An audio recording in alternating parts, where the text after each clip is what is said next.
Je ne sais pas si c'est une bonne méthode de se demander s'il aurait fallu ne pas faire la gare. Aujourd'hui, on a une gare qui a un investissement important. L'enjeu, c'est de savoir comment elle va bénéficier au mieux à la métropole et au département. Et c'est quand même un levier de développement important d'avoir une nouvelle gare TGV. Évidemment, on est dans une phase de montée en puissance, puisque comme vous le savez, aujourd'hui, on a 4 circulations TGV et à partir de 2020, on devrait avoir 23 circulations TGV. Donc ça, on va dire, multipliera les offres d'accès au réseau TGV pour la métropole et le département. Ensuite, il y a un travail à faire, notamment par la métropole, mais évidemment l'État sera à ses côtés pour assurer une desserte de qualité de cette gare, évidemment avec des transports propres. Et vous pensez qu'il faut attendre que le nombre de TGV augmente pour lancer la construction de la prolongation de la ligne de tram? Je ne suis pas en train de dire ça, je suis en train de dire qu'il faut que cette construction avance et comme vous le savez, elle fait partie des projets soutenus par l'État et l'État continuera à soutenir ce projet pour avoir au plus vite cette desserte de tram. Ce que proposaient les écologistes qui se rassemblaient aujourd'hui à midi, c'est fermer la gare tant que l'extension de la ligne TGV Montpellier-Perpignan n'est pas réalisée.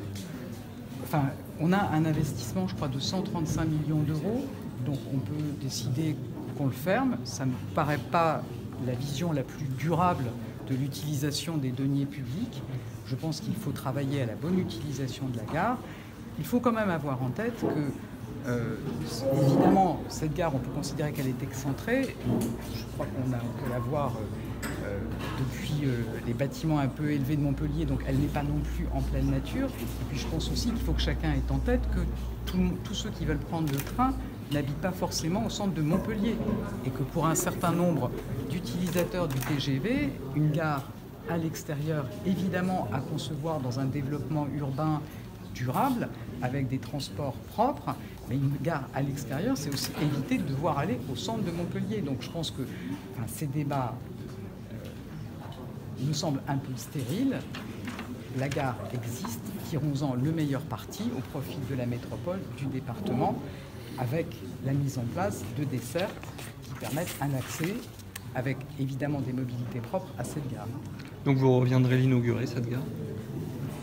Je pense que cette gare, elle est inaugurée, elle a été inaugurée. L'inauguration a été annulée. On pourra peut-être revenir quand on aura effectivement la pleine utilisation de la gare.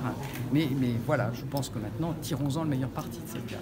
L'État va financer la prolongation de la ligne de tram jusqu'à la gare à quelle hauteur? Alors j'ai plus en tête, je crois que c'est 3,9 millions en fait, exactement. non, C'est 3,9 millions pour une dépense de 40 millions. 10%. Voilà. Ouais.